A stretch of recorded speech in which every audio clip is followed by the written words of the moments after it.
So you may have heard on my other podcast, Tales from the Break Room, that I am sick right now. So this episode is sort of a narration gauntlet.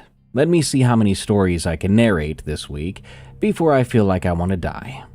But before I die, you should definitely head over to eerie.fm. You can listen to this show and all the podcasts I narrate or host, and every EerieCast show, all in one place. And you can even sign up to be a premium member, which keeps us alive no matter what other platforms might do. And you get tons of hours of bonus content only for members. In fact, paying members get access to the Unexplained Encounters bonus story catalog. Stories you've never heard before, like the one I narrated a few days ago, which was about a mysterious bag of dog bones and what they made one boy do. That's eerie.fm. EERIE.fm. Thank you. Haunting at 133 Fifth Avenue, Roebling, New Jersey. From Mark C. When I was younger, about 9 years old, we moved from Levittown, Pennsylvania, to 133 Fifth Avenue, Roebling, New Jersey. The house had been abandoned for quite a while when we moved in. My father had some work done on the place, and at one point the workers asked him when he made coffee. There was apparently coffee made on the stove, but he hadn't been there. No one had been. Not long after moving in, my brother and I were there sometimes alone, as my parents would be at bingo at the local firehouse. One night we were both sitting on the couch watching TV, when we witnessed what looked like blood dripping in large amounts from the ceiling, right in front of us. When my brother went over and touched the carpet, the liquid just disappeared. Then, as my brother sat back down, we saw shoe prints running across the carpet, and he could see the actual impressions as it happened. Then, behind those shoe prints, we saw bare footprints running after those shoe prints. Suddenly, our front door blew open, and the screen door was ripped off the hinges. We both got up in our pajamas and ran to the bingo hall to our parents. That wasn't all. There were many occurrences, such as knives sticking to the walls, a hatchet in the back shed door on the inside of the house. We saw one night, my father and us two sons, a woman dressed in a white wedding dress, gliding up the stairs from the first floor all the way up to the third floor and into a room where she disappeared. My father and the two of us also had been awakened many times with some very heavy feelings as the covers were pulled completely off. My father contacted a priest friend of his from the army. He told him to make crosses out of aluminum foil and place them on every door. But then things got much worse. Eventually, my father's friend, the priest, came to bless the house, and he had all of us follow him to every corner in every room as he prayed. He started down in the basement and went up to the third floor. He threw holy water in every corner, and we kept hearing loud bangs and doors shutting. After we finally got to the last bedroom, the priest looked at this mirror, a very old one my father had found in the basement and cleaned up. That's when it all started. So the priest blessed the mirror. Then my father told him how he had found it. The priest said that the mirror was the cause of all these problems and that he was to give it away. Not sell it, but to give it to someone who would willingly take it. He gave us a prayer to say every day, to keep what he said was a poltergeist away. He said that he had researched the house and found it was built on ancient Indian burial grounds. Since my grandmother had recently passed away down the street, he said most likely it was her chasing the poltergeist out of the house. After that night, things became very calm, and even the feeling in the house was no longer heavy. The priest also told us the previous owner had hung himself in the second-floor bedroom years before. We ended up moving out of that house about a year later. We also asked the neighbors, and they told us the stories of the house we didn't know. It was quite an experience as a kid my age back then, so I'm definitely a believer of ghosts and poltergeists now. A horror I left in my childhood, and plan to keep it that way. From Ari. This encounter happened to me when I was around 6, and I tried to forget it ever happened. just so I can try to live a normal life. I would go to my family farm a few days away from my home nearly every year or so. I'd been going to this farm since I was a baby, so this place wasn't relatively new to me, and large dangerous wildlife was an uncommon sighting, but not necessarily rare. I only hope that what I saw that day was just a sick wild dog, maybe some prank pulled on me by the neighbors that lived a little bit away. That day was going pretty normally, except for us getting a few new cows. My granddad was down in the paddocks with them for a while I stayed up at the house with my little sister, who was around 5 years old at the time. We were playing around with the old binoculars that our grandparents happened to have for us, so we wouldn't complain about being bored. At the time, I was spying down on the back paddocks from my house's back patio, as the cows down there had some funky patterns, like funny splotches of black and brown over the white fur, like a canvas with paint splatters, or the pattern my favorite cow had, like a messy heart over her shoulder. It was around 3 p.m. at the time.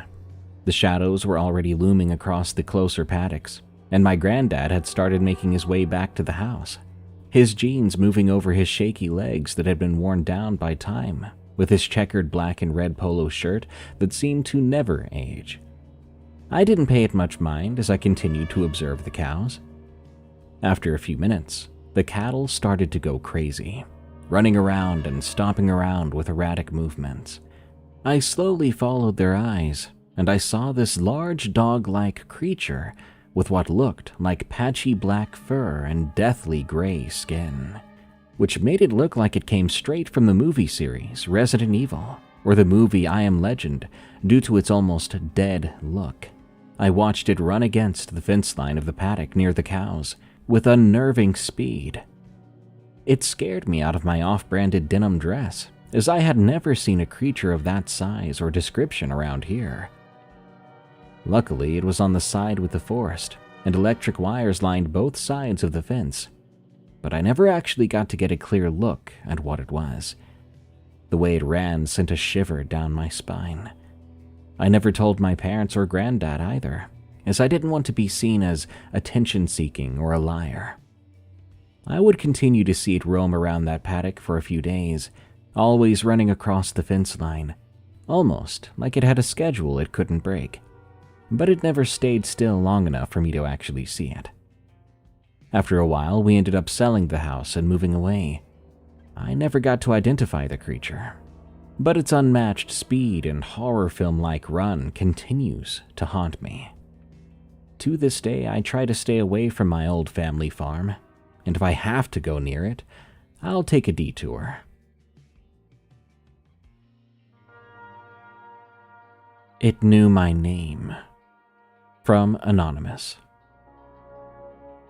People always ask why I remember every detail of this story so clearly. Temperature, sounds, even the exact position of furniture inside the shelter. I think your brain records things differently when it genuinely believes you might die. Every second from that night feels burned into me with unnatural clarity. I can still sketch the layout of the room from memory. I can still remember how the air smelled when I opened the door to leave the next morning. Most nights I can ignore it, but every once in a while I'll hear somebody whistle outside my apartment building, and for a few seconds, I'm right back there again. This happened in the Upper Peninsula of Michigan during the last week of January 2022. I had gone out alone for 3 days to photograph abandoned logging sites buried in the snow. I wasn't inexperienced. I'd been hiking and winter camping since high school, and I usually preferred being alone in the woods. No traffic or people, just the weather and distance. I had a satellite phone, emergency supplies, and extra fuel. I wasn't some idiot wandering into the forest unprepared. The area I chose had once been active logging land back in the 1940s and 50s. Most of the roads weren't maintained anymore, but old maps still showed where the camps and supply structures used to stand. I parked my truck at a locked forestry gate and hiked nearly 7 miles north along a frozen road. Snow reached almost to my knees in some places. The woods there were dense enough to block most of the wind, which sounds comforting until you realize how quiet that makes everything. Even during daylight, the forest felt closed in. Trees packed tightly together, long stretches where you couldn't see more than 20 feet in any direction. Around dusk, I reached the shelter I planned to stay in overnight. It sat beside a narrow frozen creek at the bottom of a shallow basin, surrounded by ridges. The structure itself was old but stable, with cinder block walls, a rusted stove, 2 small windows, and a heavy wooden door swollen from moisture and cold. Somebody had clearly used it recently. There were old food wrappers in the corner and melted candle wax on a shelf near the stove. The weird thing was the silence around the place. I couldn't even hear a bird out there. No distant cracking branches either. Nothing really. And I noticed something else before going inside. Tracks. Bare footprints leading from the creek toward the trees behind the shelter. At first glance, they looked human, but something about them was off. The toes appeared to be too long, almost more finger-like, and the impressions sank unusually deep into the snow. I crouched down to look closer and realized the stride between each print was enormous, easily 6 feet apart. I remember actually laughing quietly to myself because my brain refused to process what I was seeing. I told myself they had to be distorted somehow, maybe by melting and refreezing snow. Inside the shelter, I unpacked my gear, lit the stove, and tried to ignore those tracks. By around 9 o'clock, the temperature outside had dropped brutally fast. The kind of cold where even stepping outside to pee hurts your lungs. I sat near the stove reading under a lantern for maybe an hour, when I heard the first sound. Footsteps moving through snow outside the wall just behind me. Very heavy and slow footsteps. I stopped reading immediately. The footsteps continued past the back wall toward the side of the shelter, crunching softly through the snow. I expected a knock at the door or somebody to call out, but instead, the steps kept circling. One full lap around the shelter, then another. I remember checking my watch because part of me still thought there had to be a rational explanation. Maybe another hiker. Maybe someone lost. Then those footsteps stopped right outside the door. The silence afterward was terrifying. I could hear the stove crackling and my own breathing, but that was all. I stared at the door for about 30 seconds when I heard the faint sound of something near the bottom. Scratching. Slow, raking noises like someone slightly running their fingernails across the wood. And then came the whistling. 3 uneven notes from somewhere outside near the creek. There was a pause after that, followed by the same 3 notes again. I can't explain properly why that sound bothered me so much. It sounded almost human, but lacked the rhythm. I moved to one of the windows, shining my flashlight toward the creek. At first, I didn't see a thing, but then the beam caught movement between the trees. Something pale stepped behind a cedar trunk. It was tall, much taller than a person, thin enough that I could make out the shape of ribs beneath its skin, even through layers of shadow. Its arms looked horrible, hanging nearly to its knees and so thin. What I remember most clearly was how it moved. Not like an animal at all. Animals move naturally, but this thing moved cautiously, as if it knew that I was watching. I backed away from the window right away, and the scratching at the door stopped. A second later, something hit the side of the shelter hard enough to rattle the stove pipe. This was no playful bump, but a full-body impact. It caused dust to drift from the ceiling. The lantern then flickered, and before I could even process what happened, another slam hit the outer wall farther down, followed by quick footsteps, circling the structure at a speed no person should have been able to do, especially in deep snow. The entire shelter groaned under the weight. That was the point where panic really set in for me. I grabbed my hatchet, not sure what I was going to do with it if that thing out there was really that big. The thing outside stopped moving again. There was more complete silence for a while, until, directly outside the door, I heard a voice speak to me. "Hey." Just one word, coming from what sounded like a man. He sounded calm and close enough that he may have been standing only inches from the door. I dared not reply. After a few seconds, it spoke again. "Can you help me?" There was this emotionless from the voice, like a terrible actor reading a line, not like a person needing help. But then, in that same voice, it said my first name. I've replayed that moment in my head 1,000 times, but there was no explanation for it. I hadn't seen anyone on the trail, so nobody could have seen my gear, which might have had my name to read. No one had followed me from the trailhead. No one I knew was out here. And as my mind was boggled by what I heard, the door handle began to turn, slowly. But the door didn't open. The handle stopped moving. A few seconds later, something leaned gently against the door from the other side, and I could hear it breathing, whatever it was. And that's when the smell hit me, like a metric ton of various rotting creatures and roadkill. I backed into the far corner of the shelter, while that thing outside began dragging its nails slowly down the wood again. After 3 repetitions, there was silence once more. I waited for a minute before I heard the footsteps moving away toward the creek. I stayed awake until dawn, gripping that hatchet so tightly my hand cramped up. Every now and then I'd hear movement somewhere outside in the trees, but never close again. Just distant crunching through snow. One time I heard the whistle return far off in the woods, those same 3 notes. When daylight finally came, I opened the door carefully and stepped outside. Tracks covered the area around the shelter.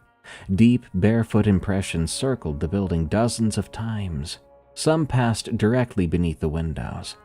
Others climbed the snowbank beside the wall where something had clearly reached the roof. Near the creek, I found where it had been standing while watching the shelter. The snow there was compressed so deeply, it almost exposed the frozen dirt underneath. And beside those prints were smaller tracks. Deer tracks, hundreds of them, all stopping abruptly at the creek's edge as if an entire group had suddenly turned around all at once. I packed my gear and left immediately. About 2 miles back down the trail, I noticed something that nearly made me throw up from fear. A second line of footprints had appeared beside my own in the snow line near the trees.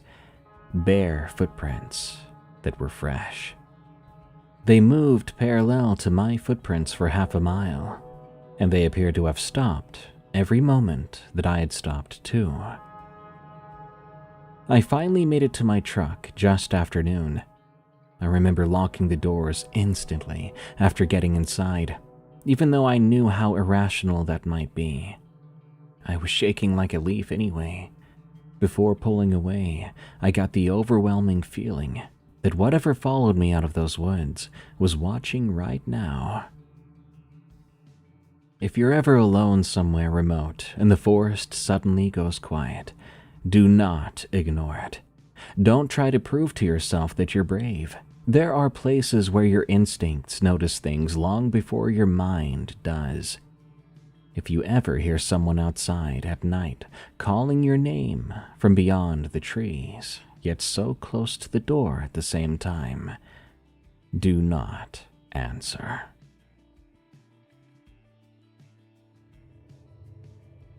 The reason I'm scared of the Tooth Fairy. From Willow Tree. When I was around 8 years old, my older cousin told me a story that I would never forget. This story is the reason why I can't sleep well at night sometimes, or ever look at teeth the same way again. My older cousin Jamie was always into scary stories, and always seemed intrigued when I got scared of those stories. But this story goes. Once there was a girl who was normal at first look, but she was peculiar and weird at times. Her family never knew why. Her only friend ever seemed to be her brother. He was the only one she would ever talk to. But for weeks on end, she wouldn't come out of her room, not even for food. She'd always tell everyone to go away. Her brother was worried and started bringing her food. But soon her food requests would get weird. Raw meat and bones in them. She would finish her food and push the plate back under the door. Her brother was getting scared, and each time he heard her eat, it was like it wasn't her anymore. The sounds sounded like they were coming from her throat. One day, her brother noticed a weird, sickly sweet, pungent stench. He knew that smell from when him and his sister found a rotting animal years back. He knocked on her door, asking if she was okay. The voice that came from behind the door sounded raspy and dry, not like the sister he knew. "Give me more meat," the voice croaked. The brother became scared and ran from the room, but something in his head told him to get the meat. It felt safer than just ignoring it. He came back to the room with the plate of raw chicken meat with bones. He wanted to open the door, but he was afraid.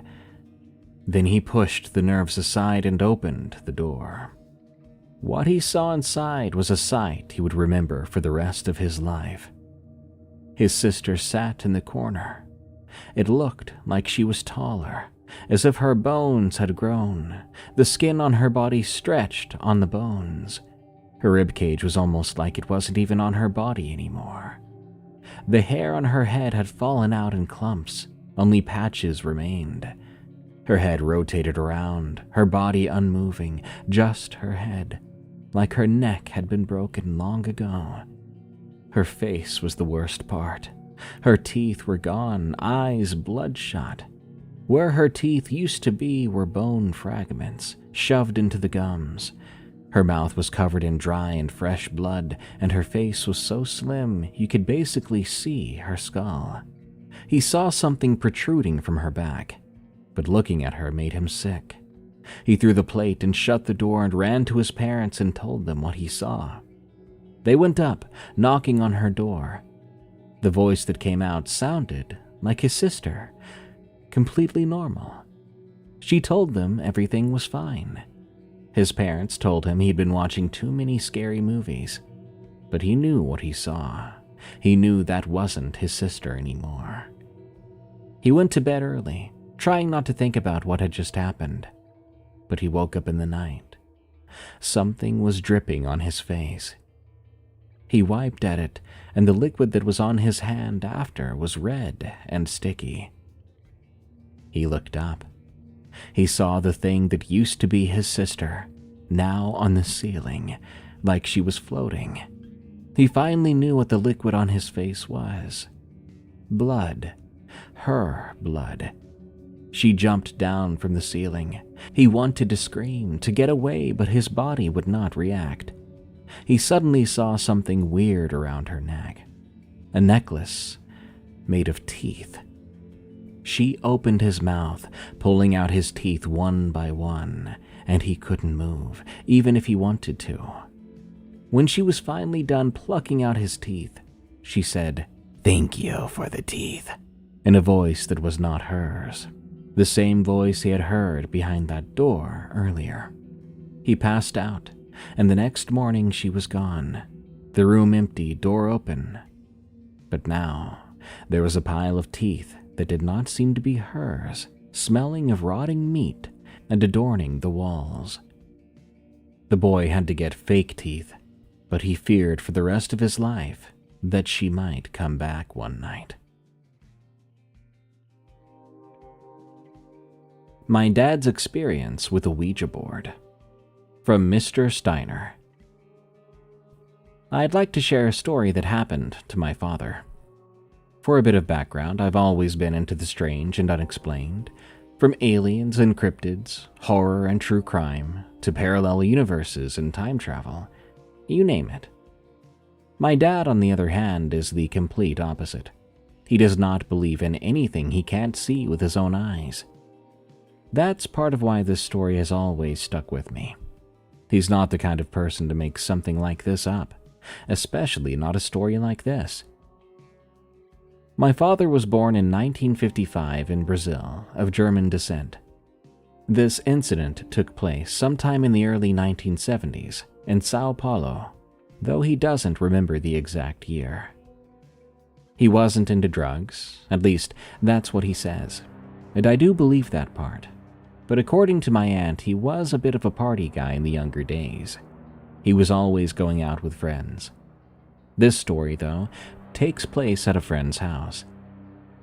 That weekend, it had been raining heavily. A party they had planned to attend was canceled, so my dad and a few friends decided to just hang out at one of their houses and have a few beers instead. There were 4 of them: my dad, 2 guys, A and B, and a girl. B and the girl were siblings, both of German descent on their father's side. B was a big guy, around 6'2" and about 230 pounds, which will be important later. At some point during the night, the girl asked if they wanted to play with a Ouija board. My dad had never heard of one before, so he didn't know what she was talking about. The others agreed, and B went to grab the Ouija board. They started playing, mostly joking around and not taking it too seriously. But then the girl asked the board if she could contact someone on the other side, and the board responded with yes. For about a minute, nothing happened. Just as my dad was about to speak up and call it all nonsense, everything changed. The light bulbs in the house suddenly exploded. All the windows flew open with such force that some of them shattered. My dad said the cold that rushed in was unbearable, completely unnatural, especially considering it was the middle of a hot Brazilian summer. They were all terrified. Then B and the girl's mother walked into the room. Her expression was a mix of anger and concern. Instead of asking what they had done, she told them to go into the kitchen and wait. Apparently, she knew something about voodoo, what many people in Brazil refer to as black magic. Panicked, they did as they were told. From the kitchen, they could hear her chanting in what sounded like Portuguese and Latin. After a while, everything went quiet. Then came a scream, but it didn't sound entirely like her voice. My dad described it as layered, her voice mixed with something much deeper, much more unsettling. She began speaking rapidly in what they assumed was Latin. At that moment, B rushed in, desperate to help his mother. But as soon as he touched her shoulder, she grabbed him, throwing him clear across the room, out of the living room and into the kitchen. You've got to understand, this was a small woman, barely over 5 feet tall, and B, on the other hand, was a large, strong man. What happened shouldn't have been physically possible. That's when my dad and the others ran. They fled the house into the pouring rain, hearing B's mother screaming and cursing after them in that same unnatural voice. As for what happened afterward, my dad never got the full story. He knows that B's aunt was called in, someone who supposedly knew how to handle situations like this, possibly performing some kind of exorcism or ritual. But beyond that, he isn't sure what became of her. B and his sister never spoke about that night again. They avoided the subject completely, and over time, they all drifted apart. The 4th friend didn't have much to say about it either. As for my dad, he still doesn't believe in most supernatural things. But when it comes to that night, all he says is this: he knows what he saw, and whatever it was not natural.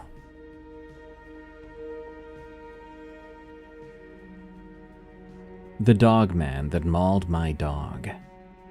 From Gremlin Studios 78. I'm sending this story because it has been weighing on me for years, and no one I tell believes me, though I've only told mostly family. I've always been an adventurous kid. I would always go out to the woods behind our house and play in the creeks and trees in the woods. I pretty much lived back there. You see, my family owned several acres of land around this family-owned cabin we all called the barn. We only farmed on a bit of the land, but the rest was just there, I guess, for us to explore.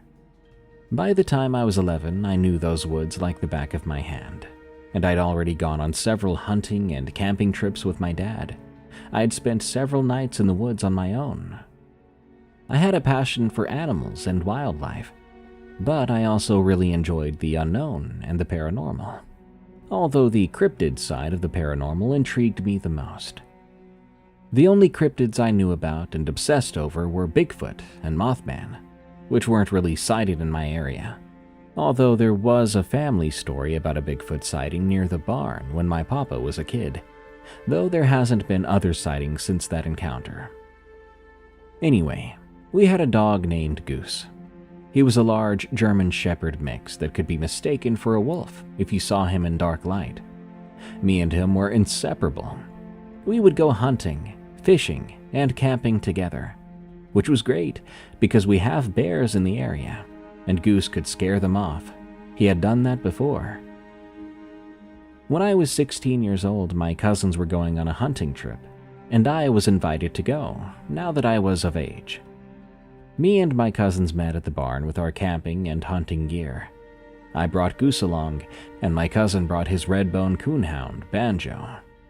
We headed out to the hunting grounds. We found a clearing near the creek and set up our tent. By then the sun had started to go down, and it was getting dark. We tied Banjo and Goose to a stake next to our tent and started a fire to cook our dinner. After dinner, we sat in our tent and talked about random stuff. Somehow, we got on the topic of paranormal creatures. This led to a conversation on the story my papa has of a creature on this land. None of us believed there was a creature out here, but even more so, we believed that papa would never lie to us, and this was a story he told in all honesty. My cousin, Audrey, who was the oldest on this trip, started telling the story that we'd heard 100 times, but no one stopped her. When Papa was a kid, he was told never to go into the far side of the woods, but no one would tell him why he couldn't go. He ended up agreeing to a dare from one of his older siblings and went into the far side of the woods. He brought a can of bear spray just in case he came across a predator in the dark. Long story short, he got attacked by what he called a dog man, which is a werewolf cryptid that can't shapeshift and just stays in the form of this wolf-man beast. My papa ran back to his house, and now this story is the legend of the family. After the story was told, we all were a little shaky because being out in the woods after hearing that story, well, it makes you hear things.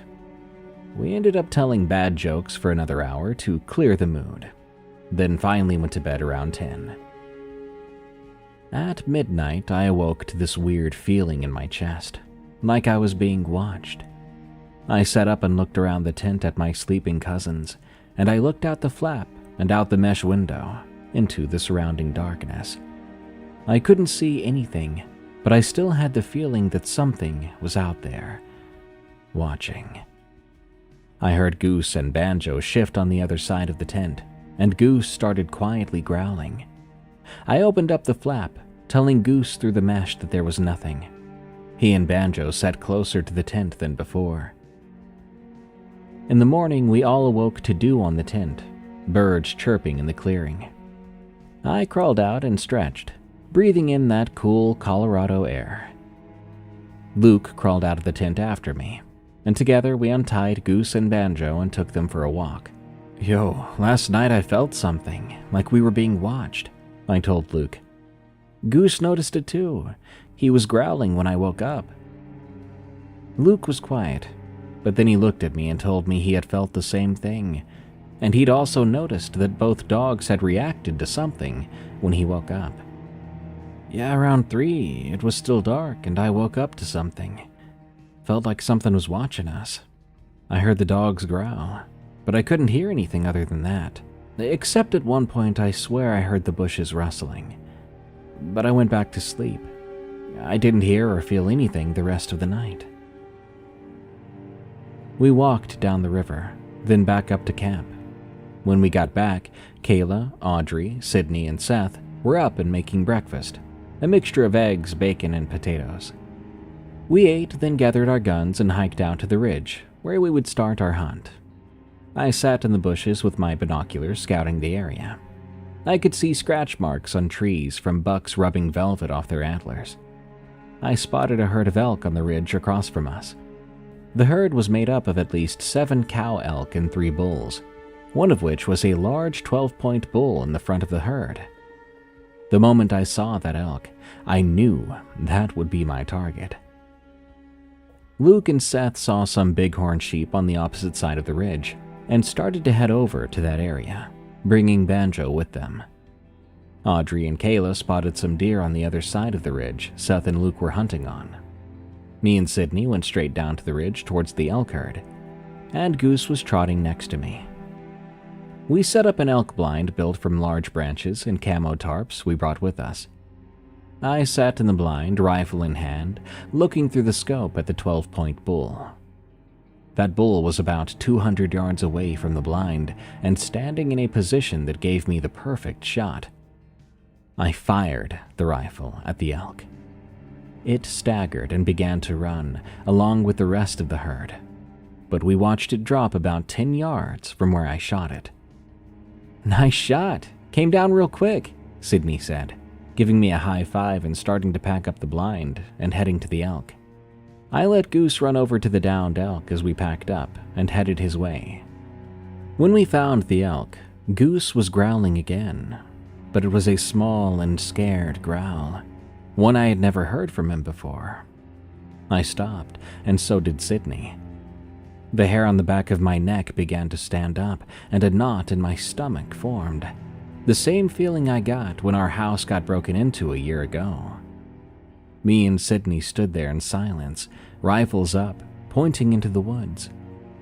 Then, interrupting the silence, a crackle came over my walkie-talkie, and I heard my brother Seth's voice coming through the speaker.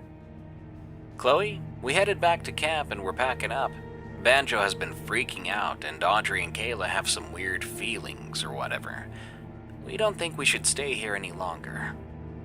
Me and Sydney looked at each other, then at Goose, then towards the woods that he was staring into and still growling at.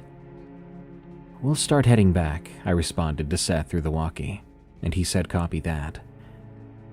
I whistled for Goose to come over to us, and he trotted over, the hair on his neck standing up, like he was scared.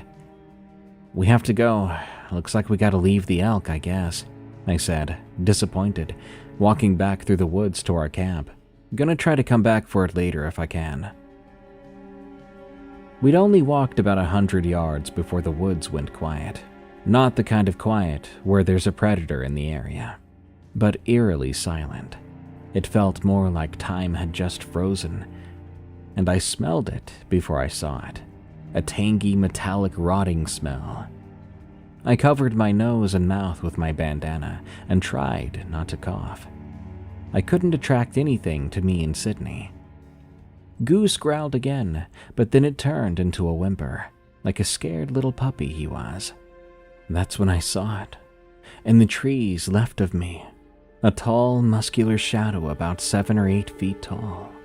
Its legs were like animal legs bent at the ankle, like it could drop down on all fours and run naturally just like that. Its fur was jet black, its eyes glowing orange. They weren't reflecting anything. They were glowing, I was sure of it. There wasn't much light in the dense forest, nothing that could reflect on that thing's eyes. It was holding on to the closest tree to it with massive raccoon-like hands, with claws like knives on the end of each finger. But its head looked like a wolf's. I've seen wolves before, but this wasn't just a wolf. I reached for my rifle that was slung around my back, and so did Sydney. As I aimed, the wolf thing's lips curled back into a snarling smile, revealing too many yellowing teeth dripping with reddish saliva. The beast let out a guttural growl and stepped forward. It was walking on 2 legs. My hands started shaking, and I aimed my rifle, and so did Sydney. As it drew closer, Goose started growling again. The thing paused and looked away from us, towards the direction of our camp, its nose twitching, making a wet sniffing sound as it sniffed the air, sensing something we could not. It then looked back at us and slowly got closer. I fired a warning shot to the ground by one of its feet paws, and it took a staggering step back, letting out another growl. It crouched on the ground and rocked back and forth like it was getting ready to pounce. I fired 2 rounds into its shoulder, and it jumped back, letting out an alarmed yelp of pain and staggering slightly back into the trees. Then it howled, this blood-churning scream that echoed through the woods.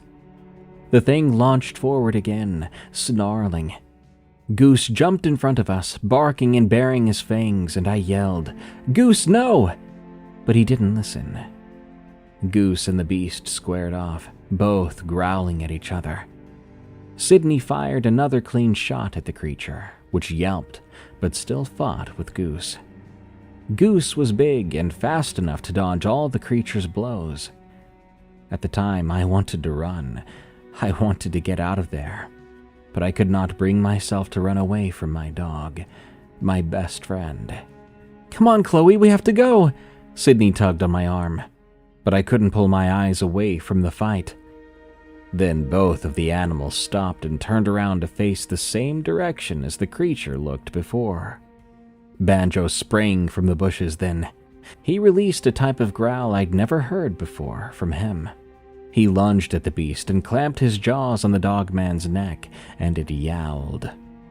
Sydney was finally able to pull me out of my trance and drag me through the forest as we ran. Branches whipped at my face and tears formed in my eyes as we ran and burst through the bushes. Eventually, we were able to see our camp. I collapsed in the dirt and sobbed into my hands. I was shaking. Seth sat down next to me and engulfed me in a bear hug. I sobbed into his shoulder until I finally calmed down enough to walk back to the barn. Luke had called his dad, my uncle, and told him we had a bit of a situation, that we had to leave our camp abruptly, without packing anything up. All 6 of us sat on the porch steps, waiting for my uncle. When he arrived, he and my dad and my Uncle Red asked what happened. Sydney explained her side of the story. So did Audrey and Luke. They told them that we left everything other than our guns at our camp, and Sydney informed them about our encounter, how Goose and Banjo had protected us from a beast. My dad's eyes widened when we told him about the monster. Both of my uncles exchanged glances. They asked us to lead them to camp so we could pack up, and asked me if I wanted to join them, and I told them yes, that I wanted to see if Goose was okay. We loaded up the side-by-side and the ATVs, and we rode to camp, which looked just like we left it. After we packed up all our gear, Sydney and I led the way to where we had the encounter. When we arrived, all the grass and underbrush of where we saw the creature last was now stamped down, like what the hayfields look like after we have a family gathering. The ground was splattered in blood, and there was no sign of that beast at all. But we did find the dogs. Banjo was unrecognizable. His fur was torn and shredded in a bloody mess of fur and mud. And we found Goose next. He was in better shape than Banjo, but still injured badly. His thick coat was covered in blood and scratches, and half his face was gone. He was still breathing, so we wrapped him up in a blanket, and Uncle Red rushed him out of the woods to the vet. When we got back home, we buried Banjo in Luke's backyard. My cousins and I never went back to that spot, or even in those woods again. I still hear those howls of that beast, those eyes burned into my memory. Goose thankfully survived, although he lost the left side of his face and his left eye, along with one of his legs. I don't go out there at night anymore, and even after moving recently to a close neighborhood in the city, I don't like to leave my house without a handgun and my new dogs. To end this, let me just say, if you ever get the feeling you're being watched, and your dog begins to growl at something that you can't see yet, or if the woods go completely and unnaturally silent, get out of there before it's too late for you or the people and the animals you love.